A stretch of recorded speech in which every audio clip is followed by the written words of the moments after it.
Assalamualaikum warahmatullahi wabarakatuh. Kali ini kita masih membahas penerapan fungsi linier dalam ekonomi. Dalam video kali ini akan saya jelaskan pengaruh pajak spesifik terhadap keseimbangan pasar.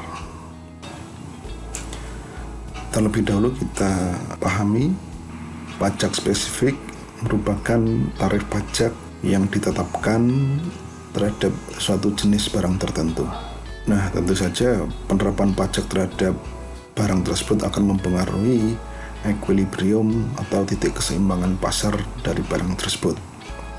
Nah, variabel pajak atau tax disimbolkan dengan T. Nah, dalam keseimbangan pasar, pajak tersebut akan mempengaruhi, yaitu mengurangi jumlah penawaran barang, sedangkan permintaannya tidak akan terpengaruh, sehingga fungsi penawarannya yang akan berubah, sedangkan fungsi permintaannya tetap. Nah, kita coba pelajari perubahan fungsi penawaran. Terlebih dahulu kita mengubah fungsi penawaran dari Q fungsi P menjadi P fungsi Q. Nah, jika fungsi penawaran sebelum pajak adalah P sama dengan A plus BQ, maka fungsi penawaran setelah pajak adalah P sama dengan A plus BQ plus T, di mana T adalah pajak spesifik tadi. Sehingga fungsi penawaran yang baru adalah A plus T plus BQ. Nah, hal ini akan mengubah komposisi equilibrium. Sekarang kita lihat perubahan equilibriumnya.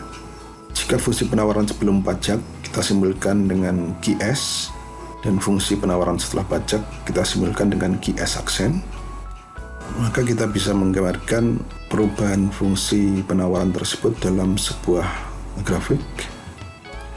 Terlebih dahulu kita pahami dari kedua sifat fungsi permintaan tersebut, di mana A-nya mengalami perubahan, sedangkan koefisien Q-nya atau P-nya tetap tidak mengalami perubahan. Nah, hal tersebut akan menyebabkan kurva yang berbentuk garis sejajar dengan kurva penawaran sebelum pajak, karena A-nya berubah dari A menjadi A plus T karena ditambah pajak. Hal tersebut akan mengubah titik potong sumbu P menjadi lebih tinggi, sedangkan koefisien Q-nya atau P-nya sama. Hal tersebut menyebabkan kurva sejajar antara kurva penawaran sebelum pajak dan setelah pajak. Bisa kita lihat lagi ilustrasinya. Nah, seperti ini. Nah, hal tersebut akan menyebabkan berpindahnya equilibrium yang semula di titik E, di mana harganya adalah PE dan jumlah keseimbangannya QE. Setelah pajak, keseimbangannya akan berubah menjadi E aksen, di mana harganya akan menjadi lebih tinggi, menjadi P aksen, dan jumlah keseimbangannya menjadi berkurang, menjadi Q aksen. Sekarang kita coba terapkan pada contoh. Diketahui fungsi permintaan barang ABC adalah QD sama dengan 15 min P, sedangkan fungsi penawarannya adalah QS sama dengan min 6 plus 2P. Terhadap barang tersebut dikenakan pajak sebesar Rp3 per unit. Diminta Anda menunjukkan harga dan jumlah equilibrium sebelum pajak dan harga dan jumlah equilibrium setelah pajak, serta menggambarkan kurvanya.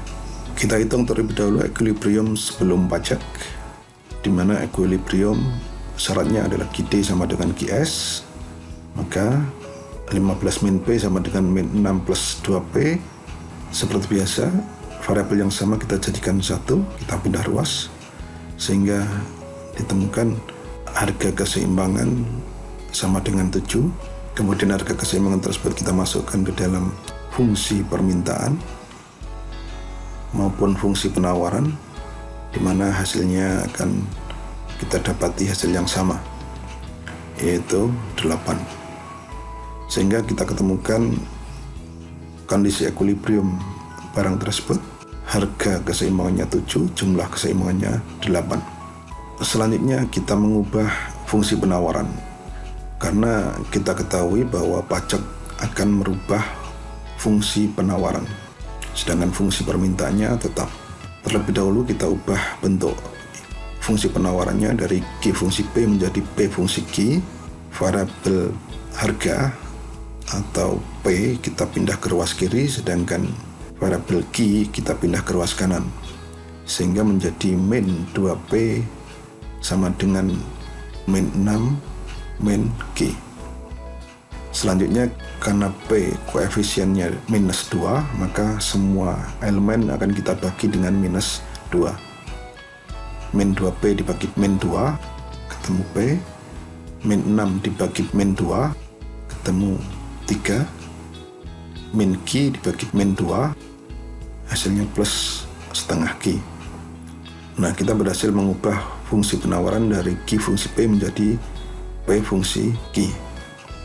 Selanjutnya kita tambahkan pajaknya sebesar Rp3 per unit, sehingga kita mendapatkan fungsi penawaran yang baru, yaitu P sama dengan 6 plus setengah Q. Berikutnya kita ubah lagi menjadi Q fungsi P. Hasilnya adalah minus 12 plus 2P.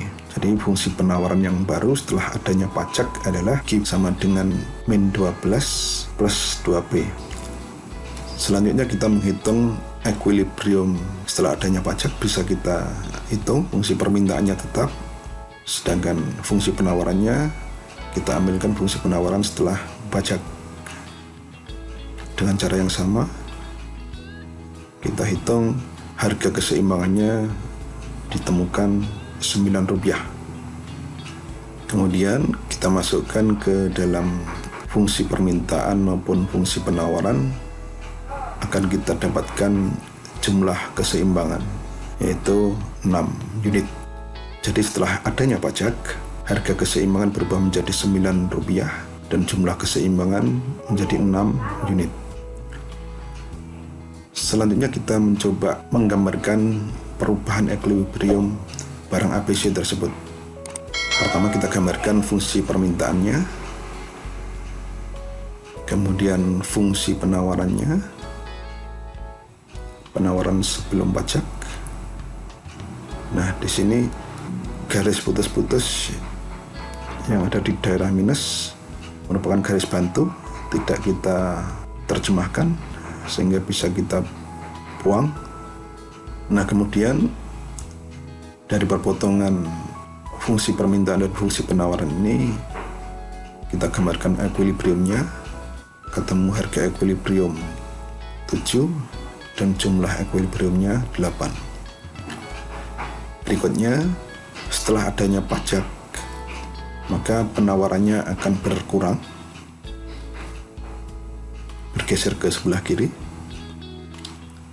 Akibat pergeseran kurva penawaran tersebut, maka equilibriumnya menjadi berpindah ke E-aksen, sehingga hal tersebut menyebabkan harga keseimbangan menjadi Rp9 dan jumlah keseimbangannya menjadi 6 unit. Di sini kita bisa melihat bahwa dampak dari diberlakukannya pajak spesifik tersebut akan meningkatkan harga yang semula 7 menjadi Rp9 dan menurunkan jumlah keseimbangan dari 8 menjadi 6 unit. Berikutnya kita mencoba memahami tax incidence, yaitu pembagian pajak antara konsumen dan produsen. Dari kasus tersebut, diberlakukannya pajak Rp3 per unit. Siapakah yang akan menanggung? Produsen dan konsumen akan berbagi untuk membayarkan pajak tersebut. Nah, besarnya beban pajak yang ditanggung oleh konsumen kita simpulkan dengan TK adalah selisih antara harga keseimbangan sesudah pajak dengan harga keseimbangan sebelum pajak. Dalam contoh tersebut, pajak yang ditanggung oleh konsumen adalah Rp2. Berikutnya, besarnya beban pajak yang harus ditanggung oleh produsen adalah pajak per unit dikurangi dengan pajak yang menjadi tanggungan konsumen atau T-TK. Dalam contoh, total pajak yang ditanggung oleh produsen adalah 3-2, di mana 2 adalah pajak yang dibayarkan oleh konsumen. Sehingga jumlah pajak yang ditanggung oleh produsen adalah Rp1. Berikutnya, besar pajak yang diterima oleh pemerintah adalah jumlah keseimbangan yang baru setelah adanya pajak dikalikan dengan T, yaitu 6 dikalikan 3 sama dengan 18 rupiah. Jadi total pajak yang diterima oleh pemerintah adalah 18 rupiah. Demikian penjelasan pengaruh pajak spesifik terhadap equilibrium. Selanjutnya, latihan berikut bisa Anda gunakan untuk lebih memahami pemberlakuan pajak spesifik dan pengaruhnya terhadap keseimbangan pasar. Sampai jumpa pada video berikutnya. Assalamualaikum warahmatullahi wabarakatuh.